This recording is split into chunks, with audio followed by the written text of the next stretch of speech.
I'm just have the privilege of chatting with Professor Harvey Goldstein. I've been along to a conversation he's just had with us at QUT, where he's talking about policy being informed by research. And I'm very interested, Harvey, I know that much of your research has informed policy, but what is it that you'd like teachers and maybe school leaders to know about policy and the policy process? I think, that's a big question. Yes. I think there is an inherent tension between what policymakers want and what they want from researchers and what researchers do for a living. Because research essentially is long term. It takes a long time, it may take years. For example, if you have a longitudinal study of school students, that may run for 10, 15 years. So researchers are really interested in the long term. They're interested in knowing what other people have done, of building on that, of trying to push knowledge forward just that little bit more, of questioning knowledge. Now, policymakers, it seems to me, and I'm not a policymaker, so I'm interpreting what I think policymakers want to know. For the most part, they're looking at the short term, because that's the nature of current day politics. You've got an election coming up, and so your interest is in maintaining your position, promoting your beliefs, and that's a perfectly legitimate position, but promoting them hopefully tempered by the evidence, not promoting them in the face of the evidence, but maybe modifying them if necessary. And the question I think for policymakers is, first of all, what is evidence? What do you mean by evidence? Where does it come from? How do we evaluate the quality? Because not all evidence is the same. There's good evidence, there's bad evidence. We know of cases where policy has been informed by rather bad evidence. I could give some examples. And there is a real problem for the policymakers, and I sympathise with them. They're not experts. How do they know which experts to choose? I mean, as experts, if we can call ourselves that, we disagree among ourselves, sometimes violently. Yep. So what's the policymaker to make of this? How do they approach the evaluation of evidence? And I think that's a big question, and it's one that I think researchers and policymakers need to address together. And there has to be transparency. I think researchers have to understand that policymakers are not just there to be fed the evidence that they think is good quality evidence, but they're there to actually absorb different streams of facts, of evidence, to talk to different people, and then to evaluate it. And policymakers need to understand that not all evidence is the same. They need to be open to actually evidence that discomforts them, that undermines their beliefs, because actually that might be to their advantage. I think there is a win-win kind of situation sometimes out there where, by opening up the field and saying, well, actually, this is what we want to achieve, this is what we think, but other people think differently. Let's have a debate, let's have an open debate. Actually, everybody can benefit from that. So I think both researchers and policymakers need to think more broadly about their roles and where they fit in a much broader, and I'd say much longer term framework than we currently work towards. And that's so challenging in the educational climate, particularly in Australia at the moment, where there's a lot of emphasis on short-term change, Yes. quick results. Yes. For school leaders who are maybe interpreting policy or looking to implement policy but based on research, what are some things that they can do to evaluate the quality of the research, do you think, or the evidence? I think that's quite a difficult one, because very often the evidence is filtered through the media, and none of us can escape the influence of the media. And I'm talking about traditional media. I mean, the alternative media, the social media, are a little bit different. Maybe come back to that.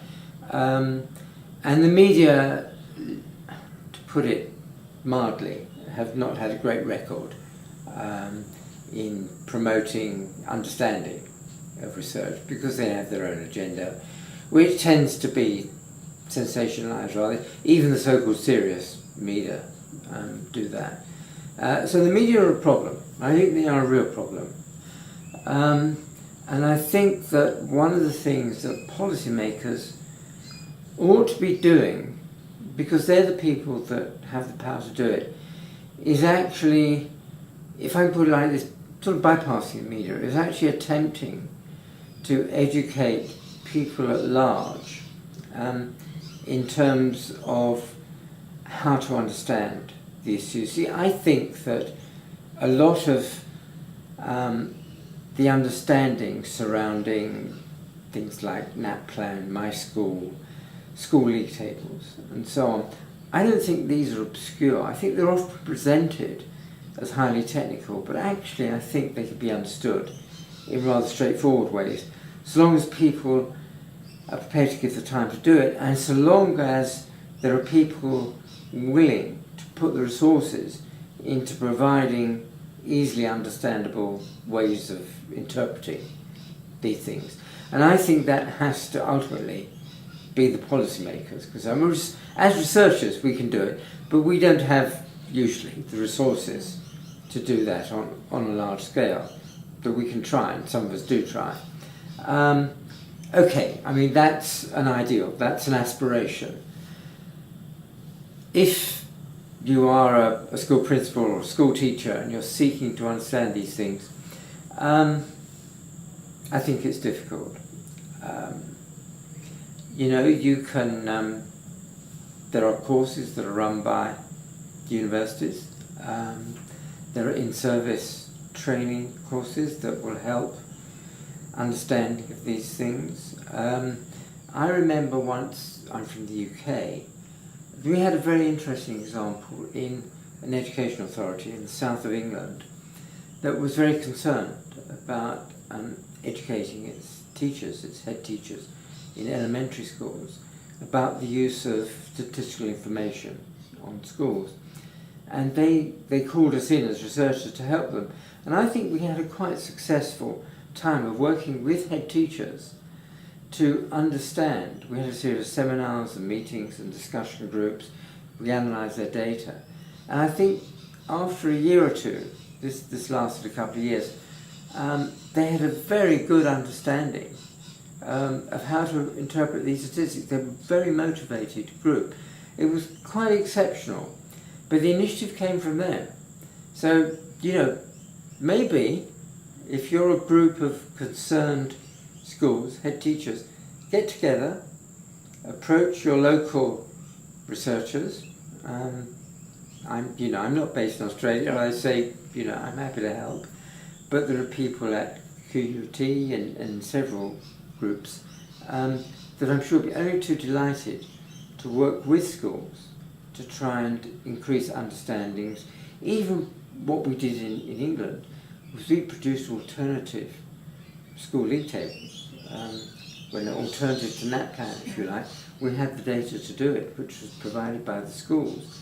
And it was quite successful. It was a one-off, and it was a rather special case, but it was an exemplar. It could be done. It's not impossible. It needs some motivated people to set it up. I like the fact that your solution is about learning. It's like it's an educative solution, and the idea of learning in partnership with other people, that it's not trying to learn it by yourself, and that it's a willingness to look at alternatives and alternative views and maybe be discomforted in the learning, but if it's learning that is quality learning, then it's going to have a good outcome. And that's right. And what I think the ideal is to get people out there, people at the kind of the receiving end, if you like, the school end, to be in a position to stand up and challenge not just the policymakers, but the experts, the people like me. And I remember, so I keep harping on about this little project we ran in England. There was a very famous occasion. I unfortunately wasn't there, when there was a conference and the head of our school's inspection system came down, and a lot of these teachers being part of our project were there in the audience, and he attempted to tell them about school league tables and how they worked and so on, and they actually knew more than he did, and they were able to get up and criticize him, and he was very actually rather surprised, but that's the position I think I'd like to see us get to, when teachers and principals can get up and actually challenge the experts and the policymakers on their own ground and say, we understand what you're doing, but did you know this? Which is all what learning, particularly tertiary learning, is all about in social sciences, isn't it? That Yeah. critical, inquiring and questioning Absolutely. mind. Well, thank you very much, Harvey. I think you've been a So real long. encouragement to my learners. Well, I hope so. Yes, and we'll look forward to learning more from you, because I understand you've got some other things on YouTube I might link to underneath this clip as well. Yeah, there's stuff out there. Thank you, Harvey. Yeah.